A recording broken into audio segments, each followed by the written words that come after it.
Hello, and welcome to the Mobile Tech Podcast. I'm Sheldon Kay, and I'll be your host twice a month as we interview industry experts in the mobile detailing and PDR worlds. To start this off, we thought it was best that Kevin Halewood, who actually founded the Mobile Tech Expo slash MTE show 23 years ago, be our first interviewee. So I'm going to bring Kevin in. And Kevin, hi, thank you Hi, for John. joining us. How's it going? Very good. Very good. Thanks. Yourself? Oh, amazing. It's a beautiful Tuesday. So, Kevin, why don't you start off and just tell us a little bit about yourself? Um, I basically am originally from England. Although I was born in Canada, my parents are British subjects. And I came over when I was about 5, but my mother worked for the airlines. So I went back to England to go to school and then come back for the holidays and back and forth. Became an American citizen. I was in the airline industry basically for American Airlines, Airlift International, um, Pan Am, National Airlines, British Caledonian. There were quite a few. Wow. And we moved down to Florida in '85, so I basically left the industry. Interesting. So then, I mean, how did MTE Mobile Tech Expo, how did this even come about? Were you a dent person or what happened here? No, I started, it happened when I was waiting for a bus one day and there was a used car lot across the street.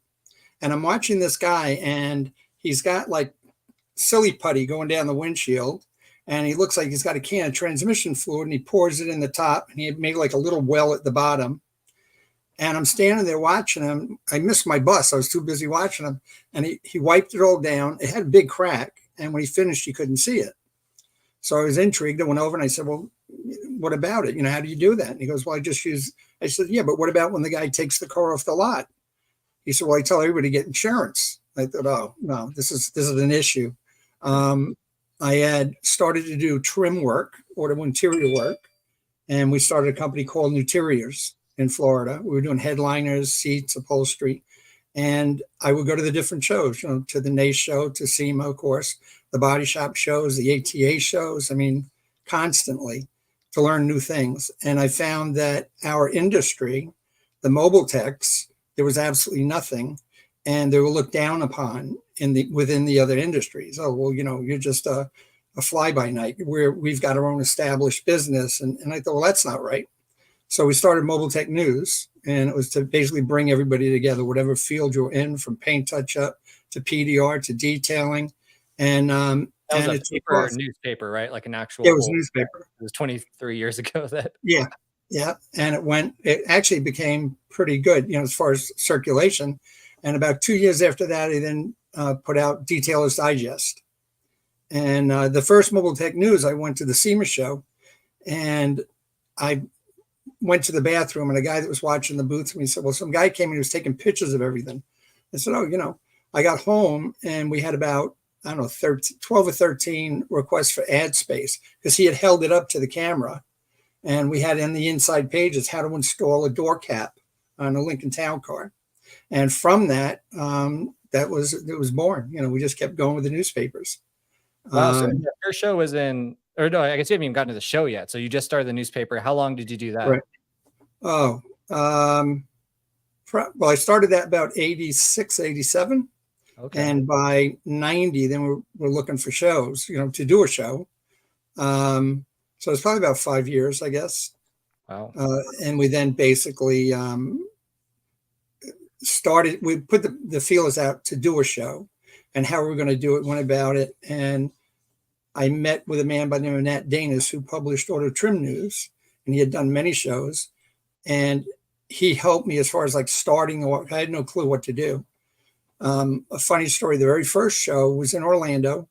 It was at the Tupperware Center. And the morning of the show, went in the day before, everybody's moving in and stuff. And it was exciting. And it wasn't as big as it is now by any means. But we're driving into the parking lot. And as it was the Tupperware Center off of John Young Parkway, and you had to go down to get into the parking area. And as I turned the corner, Nat was with me. And I'm like, I couldn't believe it. There was 1,000 cars. And I'm like, I can't believe it. And we're like, I can't believe, I guess the newspaper gets around or whatever. And we get down to the bottom. It was dark. And the guy's got a flashlight directing everybody. He goes, what are you here for? I said, we're here for MTE. And he goes, oh, no, you guys are around the back. So we went around the back and there was about 20 cars. But it turned out it was a really, really good show. A gentleman by the name of, well, there were actually 3 or 4, but Tom Nations from Dent Wizard stopped me and said, look, I got to talk to you. He said, we definitely want in, next year, however many you do, because it was really beneficial to them. And I had a few more, and that's really what encouraged us, and I just kept going with it. Wow. And so it's what you see today. So how many booths and how many like exhibitors did you have at that first show? Probably about,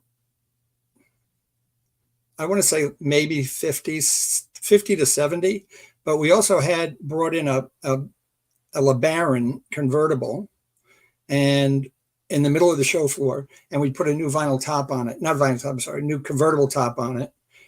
We had one company that was actually doing sewing seats, there at the show. So it was pretty diverse. It wasn't until probably about 4 years later that it really kind of moved into the Mobile Tech Expo as it is, as you see it. The first show, we were doing the Den Olympics, and they came to me and said, well, you can do it outside because there's no room. And I said, okay. So we'll rent you this tent. It was actually like a permanent tent, but it's going to run about $800. I said, well, we don't have that. He said, okay, well, I'll give you 2 easy ups for $100. And I said, yeah, that we can do. And as we're all standing there, storm comes up, and Tom Price was the one that was running it out there. And I just happened to glance out, and both easy ups went flying, and everybody's standing there. It was still doing the dent in the rain. It was amazing. But they then came to me and said, look, we're really sorry. We're just going to give you the other tent, So it worked out. It did work out good. Oh, nice. But some of the first things were, it was tough. You didn't know what we were going to do. Right. So I know you did a couple of years in Florida, and eventually it went to Texas for a minute, right? Yeah, sure did. 1 or 2 shows in Clearwater or in Christie, was it? Yeah, we went from that venue over to the Doubletree Radisson, which was also in Orlando, but they didn't have dates. We weren't really big enough, and that was a big issue back then. But we were able to get into Corpus Christi, Texas. And my best friend is a pilot with Southwest. And at that time, we did have international people coming to the show. And so he said, yeah, he said, it's the armpit of Texas, but, so we went down and looked at it, and we figured, yeah, it'll work. It was like a massive hall, say. We went down and get there, and we walked through the door, and it smells like a zoo. I mean, really bad, horrendous. And I said, you got to be kidding me. And he goes, well, don't worry. We're going to take care of it. So how are you going to get rid of it?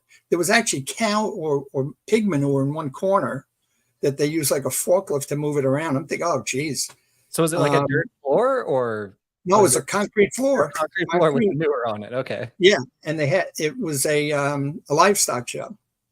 So, but they had drains all over the place, like water drains. And he said, don't worry, we'll take care of it. You won't even smell it. I'm thinking, maybe you're delusional, but I can't see not coming in here and smelling this. He goes, no, this is what we do. And he had this like gallon of this, whatever, air freshener or whatever.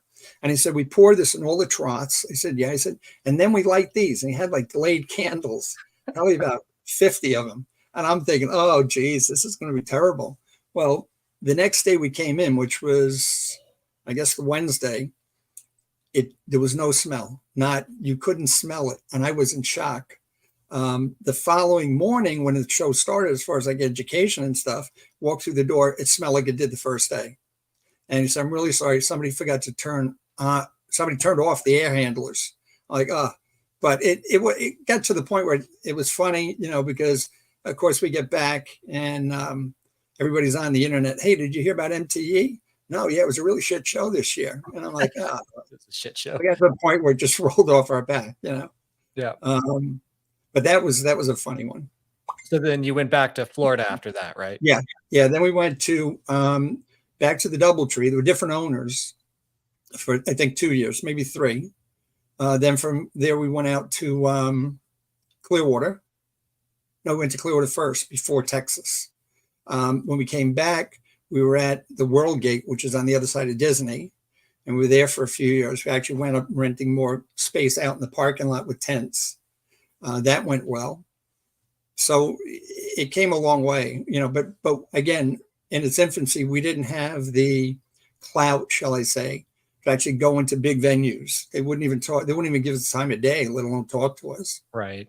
So that was important, that we had to make sure we had a venue. And that's how basically, we moved it into the Crebe, which turned out to be great. Everyone loved it.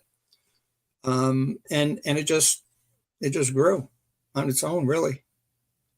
That's awesome. I mean, the Crebe I think that's where I met you, at the Crebe. It was an amazing Yeah. hotel, besides they ran out of beer like on the first night. So Yeah. We've had a couple of them where I say to them, because all the guys that come from Europe, they're all big beer drinkers. And I'll say, for example, the Westgate, I said, you need a lot of beer. And he's like, yeah, we have plenty of beer. So no, you don't understand. They drink a lot of beer. The English, the Germans, the French, they drink a lot. Oh yeah, no problem. Well, they were out of beer by 8:00. And they had to bring in an order overnight, but they do. The guys like to drink beer. Yep.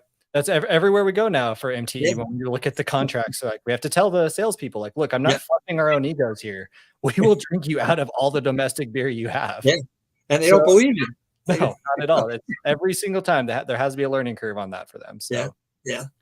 But do you want to kind of talk about how you and I met and the whole transition with, us partnering on to produce the show and all that? Sure. Yeah. We had been approached for people that wanted to take over, that wanted to purchase the show. And I'm not going to mention any names, but there's one individual that wanted us to become part of the family. And I had a heart attack in 2005 in January, and they didn't expect me to live. I mean, it was pretty bad. I was in intensive care for like 7 weeks. And I don't want to get emotional. He then took it on himself to start a show, 2 shows, and put out a publication against Mobile Tech News. It was called Reconditioning, I think. And he did one, I think, up in Illinois, and the other one was set for California. That basically, I was hurt over it, but the loyalty of the people that came to MTE didn't diminish. The only people that did go to those shows were people that are local there to Illinois or to Southern California. But after the first show, I got a phone call and said, yeah, he said, you're not going to believe this, from one of the guys that went. He said that there were 75 people walking the aisles, and I'm giving them the benefit of the doubt. And they made people sign a 2-year, two-show contract. You got the first show, and then you had to pay for the second show with it. Well, they canceled the second show, said that they had some issue. But other than that, we had regular companies. There was one that's in the automotive aftermarket, not in our field. And there were quite a few. But again, as I said, Nat Danis was like a mentor to me. And he spoke very, very highly of Chuck Schwartz. And I had met Chuck once at the SEMA show, and I was impressed. I really liked him. So when someone contacted me from Convex, I was, definitely responsive to the input, and that started it. So yeah, and just to kind of fill in a couple gaps there. So Chuck Schwartz is the founder of my company, and we were managing the SEMA show at the time. I think when you approached, it was a conflict of interest at the time, and after we separated ties with SEMA, it was a perfect fit. It actually, there's a lady by the name of Ellen McCoy, and she is friends of Chuck's, and she was my friend, and that was how we broke the ice. And it, took a little bit, but yeah, I was definitely open to it. And because of who it was and Convex, I thought, it's got to be a win-win situation. And it was. Yep. And the best thing was at the end of the whole thing, everything was done. He said, well, we want to keep you on. You got to keep coming, I said, yeah, absolutely. So I'm still part of it. I just don't have all the headaches and gray hair yet. Yeah, I lost all my hair from that, so I'm taking that on for you. But no, it's been great having you on, and obviously we've grown the show like quite a bit, and it's really a must-see event now, and it is. It's pretty incredible how it's come along since you started it 23 years ago. So I guess I have to ask though, where do you see like the future of it? What do you see happening, and maybe a new industry coming in, or what's your thoughts on that? Well, as far as PDR, that's always going to be, the main, well, actually it's both. It's PDR and detailing, but there are other, um, basically other crafts that can come in and also, add to the mix. I think PDR is never going to go away. Neither is detailing. PDR is basically the more education you get, of course, the better you're going to be. And I think that's pretty solid. With the detailers, I think now with the ceramic coating, I'm not sure that they need to have a brick and mortar location, but of course that would help. But I think that they also are going to be coming along very well. When I came down here, they were selling bottles of wax with Teflon in it. Well, back in college chemistry, Teflon looked like rock salt, and you had to get it to 750 degrees to get it to melt. So I'm thinking, well, after they liquefy it and you put it into this, how does it not scratch the paint? And no one ever gave me an answer. But basically, detailing has come a long, long way. When I was at SDC this past show, and I watched them do the car, Wheels car, the Cadillac with ceramic coating, I was really, really impressed. Very impressed with it. But I think this is going to be needs just for guys that are doing waxing, cleaning. Yeah. And the big thing, a lot of people are saying in the detail industry, you're not going to have to learn how to actually, paint correct a car anymore. But to put on the PPF or ceramic coat, you still have to have it paint corrected beforehand. So they're still looking for that basic education. Yeah. And that's where the whole thing with brick and mortars coming in. Can you really do a full paint correction mobily? And guys will fight on that all day, every day at the bar and get rowdy about it. I think usually, if you hook up with a dealer that wants you to take over the cars, as far as detailing their vehicles, you don't have an issue with it. But if you're a mobile guy, it can create issues where you're out in the weather. It starts raining in the middle of it. There are a lot of things that they have to consider. But I think it'll all work out. I really do. Awesome. All right, we're going to take one little quick break here for an ad from our today's sponsor. Today's podcast is sponsored by PDR Expo. Join us in Las Vegas, Nevada for 2 days of networking, competition, and shopping with tool manufacturers. PDR Expo is taking place September 15th through the 16th at the Plaza Hotel and Casino. You can register to attend at pdrexpo.com. I recorded that myself, obviously. Hey, that was pretty good. Thanks. So let's go back to that brick and mortar. So as a detailer, like I know a bunch here. I live in Albuquerque, New Mexico. They'll come to my house, but generally if they want to get a ceramic coat, I have to go to their shop. They won't do that kind of stuff there. They'll come to my house and clean my car. But do you see, there's those big inflatables. Like we have some exhibitors at MTE that have those massive inflatables that set up, in 2 minutes. Do you think there could be a future where the mobile could happen all there in someone's driveway with a deployable tent? Absolutely. I could see that. I think that, again, it's a big investment for a detailer on his own. But if there were a company that were involved, it wouldn't be an issue. I think they definitely would. It also goes with basically the detailing itself is one thing, but the ceramic coating is a little bit different, and they need coverage. They can't do it out in the elements. So I think that it's gonna happen. And then, that's on the detailing side. My big question for you in PDR, what happens to all these PDR techs if the dealerships figure out how to cover their cars during a hailstorm? Okay, they've been talking about that since probably the second show. And there was one gentleman that showed up with Turtle Top, I think it was called. And he had these plastic covers to put over your car. It was basically like a bubble wrap, and you wrapped your car in it. It didn't really take off. There was another gentleman that had like a hard shell that you would actually put over your car. Well, of course it's going to help, but probably won't stop it because depending upon which way the hail's coming. But it would be extremely costly for a car dealership to try and cover all their cars.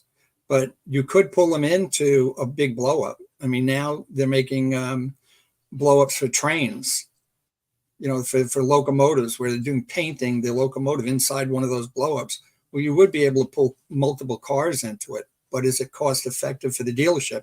That I don't know, compared to just writing it off on insurance that Yeah. they paid for already. So the techs Yeah. get paid, everyone's happy. And it's pretty incredible the art that they do now. I mean, they'll do a whole car of hail damage in, an hour, and Oh, it looks perfect. It's yeah. Yeah. I did a dent. one I heard about this, Dan. Why don't you tell us about that, Dan? And they kept bothering me. Oh, Kevin, you got to do a dent, got to do it. So I went, it was in Clearwater, and I was wearing, a suit and tie and stuff.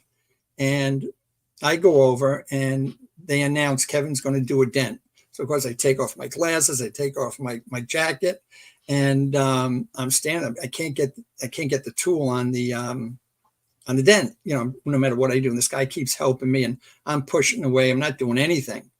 And I hear behind me one guy say to the other guy, "Man, this guy sucks." And you got, sitting there, and I didn't even bother looking back. But then the other guy says, "How the hell does he feed his family?" And that was it. I was done. Just But walk away, right? That's awesome. So I didn't cue you up for this, but on this last Den Olympics, obviously we use rental cars. And, some certain people that run the Olympics and are supposed to be in charge of the cars, they kind of forgot to put my car back together.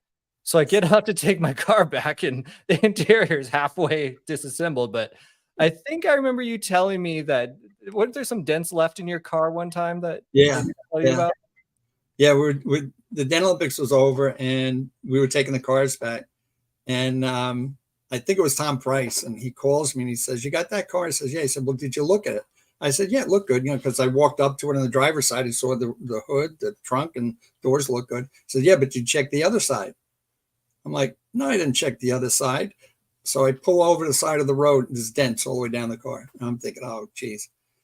So he says, "Well, I got some advice." I said, "What's that?" He said, "Well, if you find like a, roundabout where you got to go up onto the highway," I said, "Yeah, just go right through the mud, and they'll give a rooster tail down the side. Nobody will notice it." I'm like, "Oh, geez."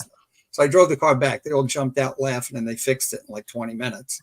But yeah, that was a little scary, because that's a big issue when you rent cars. You got to go back perfect. Yeah. So this, when this was the first year that the guys were, fixing the cars after the Olympics to kind of correct it. And this was the first year I brought them a bar just for them, so they could have all the beers they wanted while they're fixing the cars.